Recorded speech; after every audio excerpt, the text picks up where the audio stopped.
سیدنا انس ہی سے روایت ہے رضی اللہ تعالیٰ عنہ، جانے جانا صلی اللہ علیہ وآلہ وسلم نے فرمایا 3 خصلتیں جس میں ہوں گی، 3 باتیں جس میں ہوں گی، 3 کیفیتیں جس میں ہوں گی، 3 چیزیں جس میں ہوں گی، وہ ایمان کی مٹھاس کو پائے گا۔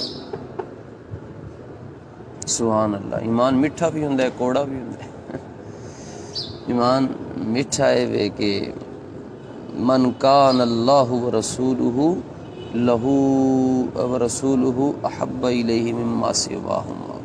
سبحان اللہ،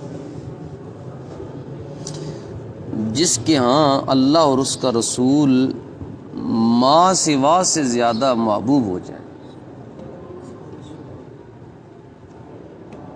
تو ما سوا سے مراد یہ ہے کہ اللہ اور اس کے رسول کے علاوہ جو کچھ ہے ان سے زیادہ محبوب اللہ اور اس کا رسول ہی، تو اس کو پھر ایمان کا مزہ نصیب ہوگا۔ یہ مزہ صحابہ کو نصیب ہے، سب کچھ چھوڑ چھاڑ کے چلو جی چلیے، جتھے مرضی جانا ہے چلیے، وہ میٹھا پن نصیب ہو گیا۔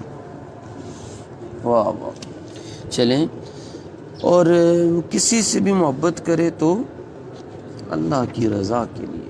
اور تیسری بات یہ ہے کہ جو کفر میں لوٹ جانے کو بعد اس کے کہ اللہ سبحانہ و تعالیٰ نے اس سے نجات عطا کی ہے، ناپسند کرے، جس طرح کہ وہ یہ ناپسند کرتا ہے کہ اسے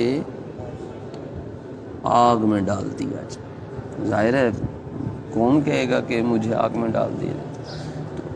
تو جس طرح وہ آگ میں جانے کو ناپسند کرتا ہے، اس طرح اللہ اور اس کے رسول سے غداری کو بھی ناپسند کرے گی۔ ادھر نہیں ہو سکتی۔ چلیں۔